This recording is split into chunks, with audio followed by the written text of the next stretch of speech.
ఏంట్రా బాబు ఇది రోజు తెల్లారిపోతుంది. ఈరోజు ఎవరో ఒకరు టిఫిన్ పెట్టిస్తారో చూడాలి. ఎవరో ఒకరు రావాలి కదా. ఎవరు డోర్ కొట్టింది?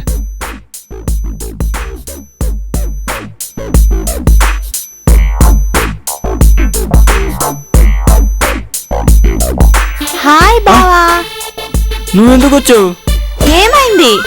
సిటీలో గొడవలు చేస్తున్నా విషయం తెలీదా నీకు? ఏం లేదు, నేను మొత్తం చూసే వచ్చా. లేదు లేదు, ఇక్కడ గొడవలు చేస్తున్నావు. నువ్వు ఇంటికి వెళ్ళిపో. ఇక్కడ ఉండొద్దు, వెళ్ళిపో. లేదు, నేను ఇక్కడే ఉంటా. వద్దొద్దు, ప్లీజ్ చెప్పే తిను.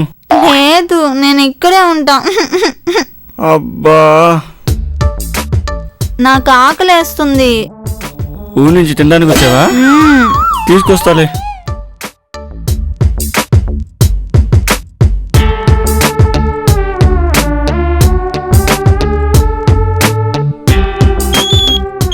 హలో, చెప్పండి సార్. ఎక్కడున్నావు? ఆఫీస్కి బయలుదేరుతున్నాను సార్. మన ప్రొడ్యూసర్ గారి కూతురు వచ్చింది, నీకు పరిచయం చేద్దామని. అవునా సార్? ఆఫీస్కి పోతున్నావా? సర్లే. సార్ సార్ సార్ వస్తాను సార్. ఏంటి వస్తున్నావా? సరే అయితే వచ్చేయి, తొందరగా వచ్చేయి. అన్నట్టు మర్చిపోయాను, వచ్చేటప్పుడు అక్కడ బాగా వచ్చింది కదా పక్కనే మంగా టిఫిన్ సెంటర్ ఉంటుంది.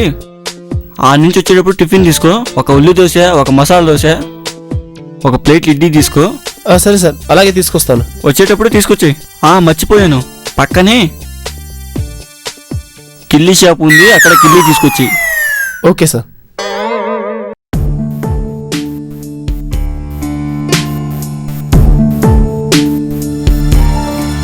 ఎంత బాగున్నావు. ఎందుకు వచ్చావు అసలు? నువ్వు టిఫిన్ వస్తే టిఫిన్ తినేసి మంచం ఒకటే ఉంది, ఇద్దరు ఎక్కడ పనుకుంటాం? అంతేనా? అసలు నువ్వు ఎందుకు వచ్చావు ఊరి నుంచి? హైదరాబాద్ చూడాలి. హైదరాబాద్? ఇటు పక్క చార్మినార్, అటు పక్క గోల్కొండ, మధ్యలో బెల్లం. నీకు తెలుసు కానీ నాకు తెలియదు కదా. ఊరుకు పో, చార్మినార్ మళ్ళీ చూపిస్తాను కదా. ఇలా ఊళ్ళో తిరుగుతుంటే చిరంజీవి నా కోసం వెయిట్ చేస్తూ ఉంటాడు. చిరంజీవి నా డేట్స్ కోసం ఇలా వెయిట్ చేస్తూ ఉంటే అల్లు అరవింద్ ఏం కావాలి? ఈ రోజంతా నాకు వేస్ట్ కదా. ఎందుకు వచ్చావు నువ్వు? నీకెలా చూపించారు ఊరు?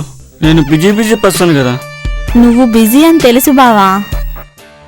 నువ్వు పెద్ద డైరెక్టర్వి కదా, నాకు ఒక చిన్న ఛాన్స్ ఇస్తావని. ఛాన్సా? ఇక్కడ ఛాన్స్ ఇవ్వటం ఏంటి నీకు? కొన్ని రోజులు ఆగి నేను పెద్ద హీరోయిన్ చేస్తా.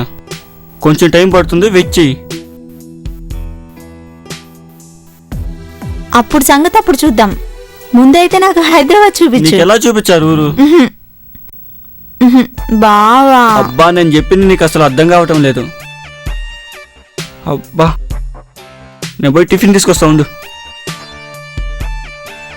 ఏం చూస్తున్నారా? సార్, మేడంని నీ గురించి నేను చెప్తాను. ఒకసారి పరిచయం చేయండి సార్. నేను టెన్షన్ పడకు స్వామి, నేను నీ గురించి చెప్తాను కదా. మేడం కొంచెం బిజీగా ఉన్నారు, నువ్వు పోయిరా. తప్పకుండా చెప్తాను కదా, పోయిరా. సరే సార్. జాగ్రత్త జాగ్రత్త. సరే, అలాగే. బాయ్ చెప్పాను కదా, వెళ్ళు. నేను చూసుకుంటా, నీకు నేను మంచి బ్రేక్ ఇప్పిస్తా. నేను ఉన్నాను కదా. Thank you sir. నువ్వేం భయపడకు.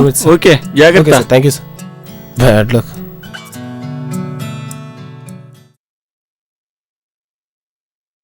ఇదిగో టిఫిన్ తిను.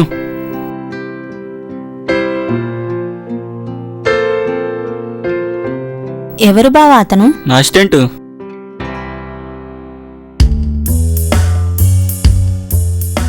నీకు అసిస్టెంటా? అవును, మరేమనుకున్నావు? నాకు చాలా మంది అసిస్టెంట్లు ఉన్నారు.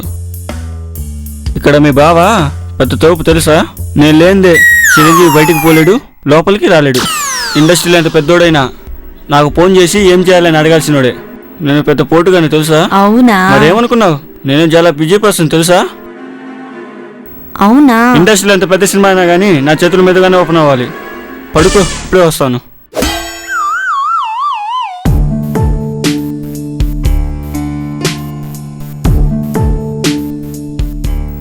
ఎలా పంపించాలి దీన్ని?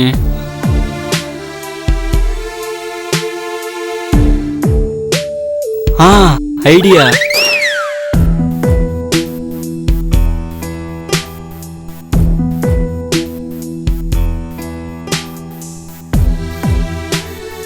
ఏ మతల్, తిన్నావా?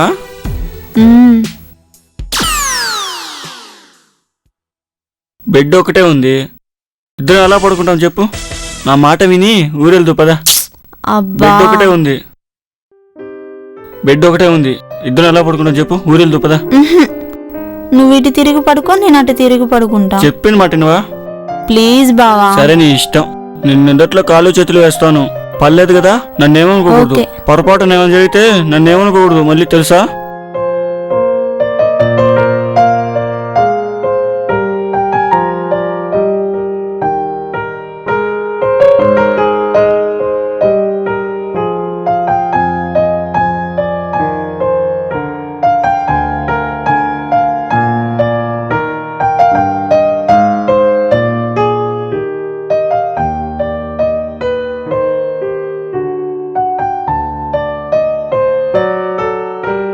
ఏంటి బావా ఇది?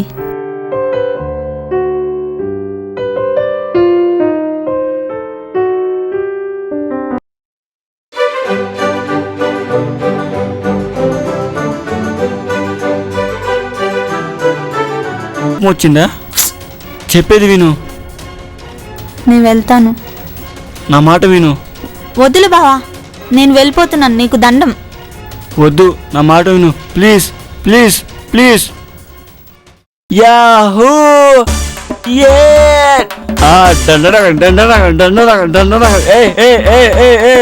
నా మాట వెళ్ళిపోయిందే. రాము, సాధించావురా. నువ్వు అనుకున్నది సాధించావు. నీ మరదల్ని వెళ్ళగొట్టావు. ఏ